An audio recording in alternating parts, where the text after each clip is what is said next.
Hi, and welcome to the Stockscores Market Minutes for May 8th, 2017. This week's topic, don't chase, then the regular weekly market analysis. And finally, the trade of the week on DLPH. All right, let's talk about this topic of don't chase. When buying stocks, I always say you want to seek out optimism. What I mean by that is looking for patterns where there are rising bottoms on the chart. That is optimism. If you have falling tops on the chart, that is pessimism. We want to differentiate that, however, with buying euphoria.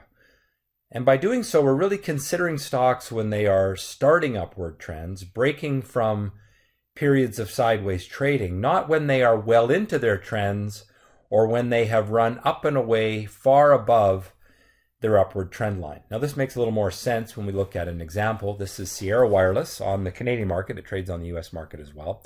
I want to focus in on this day right here. This was the day that it traded abnormal price and volume, which are the things I look for. We had rising bottoms, so we had optimism. I could draw an upward trend line across those rising bottoms, and you can see that at this point, we're not significantly above that upward trend line. Now, we can then make a steeper upward trend line, something like this. And to buy up in here, not only are you well into the upward trend, the stock started this upward trend at roughly $23, and here we're up at 36, but we're also far above the upward trend line. You are buying euphoria if you are buying up here, and inevitably the stock pulls back to the upward trend line before it bounces. So this is the key thing. Buy stocks when they start their upward trends from optimism, not chasing them when they are well into those upward trends far above the upward trend line. All right, let's get into this week's market analysis. Here's the 30-day, 60-minute chart of the S&P 500. We were in a very tight trading range the last couple of weeks. In fact, I read somewhere that it was the lowest volatility that the market had seen since 1994. On Friday, at the end of the day, the market was able to break out of that range with some volume, and that implies that this market wants to go higher yet again. My thinking is that this was probably an expectation of the French election, and as long as those results are favorable for the market, we will see that upward move. Moving to the longer term chart, you can see that we broke the flag pattern, and again, that flag break was on the potential that a favorable party would win in the French election, and we got a little bit of a follow through from that. We're still just kind of hovering there under resistance, but this does look like a market that wants to continue that long-term upward trend and move back up toward the top of the channel. Now, looking at the Russell 2000, the small caps, of course, has really underperformed the large cap stocks really for many years, and they continue to do so.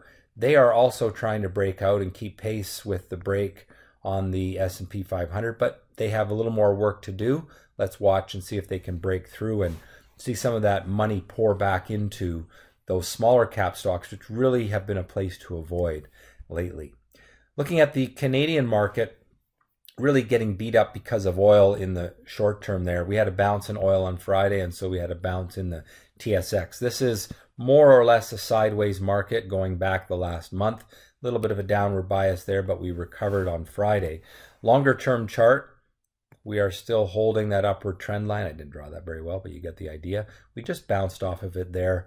We're still stuck in this sideways range, and we need to break out of that range to the upside if this trend is going to continue. What you want to watch for is, do we break the downward trend line with a move to the downside? If so, then this bull market, which has been nicely underway since the start of 2016, will likely take a rest. So very critical time for this market, the Canadian market. Does it bounce off of the upward trend line and break higher, or does it break down and go through it? Looking at the TSX Venture, we have the formation of a falling top right here, and we broke an upward trend there. That points to this market moving lower.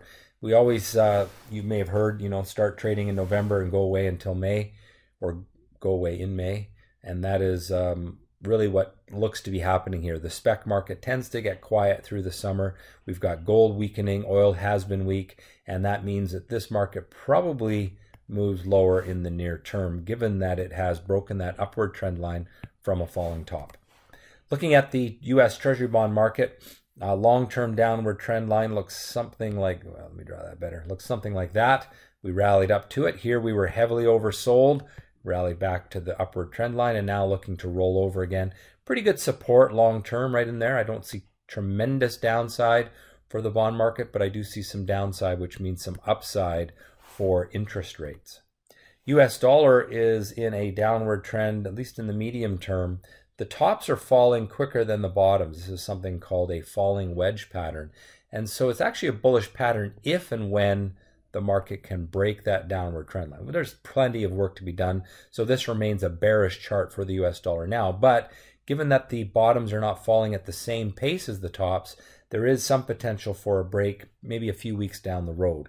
What this basically means is that the sellers are losing their power. Every time we have a market move lower on selling pressure, it moves lower with less intensity. That's why you have the bottoms falling at a slower pace than the tops are falling. Moving right along to the gold chart, this is a real important one here. We had that downward trend line, something like this. We just went through it back there. Here we were heavily oversold. We rallied back up to it, and now we're rolling over, and that points to gold moving lower in the weeks ahead. Until it can break that downward trend line, I would be a long-term bear on gold.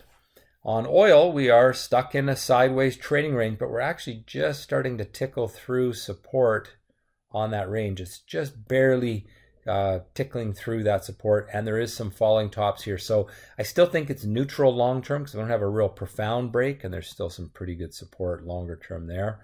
But I do think you have to be cautious with oil, or there's not going to be a lot of opportunity in oil. Now, very short-term, the market did bounce off of that support on Friday. It went through on Thursday, came back to move above it on Friday. We are oversold in the oil market, so we could see this market bounce back. And in the fear chart, the VXX, really just at the lows here. The market has no fear, which is dangerous because it means complacency, but the trend is up. There's lots of money floating around the world, and it's landing in the stock market. All right, so my outlook then, U.S. stocks long-term bullish, short-term bullish. Canadian stocks still bullish long-term, but at a critical point. Neutral short-term because of that sideways trading range.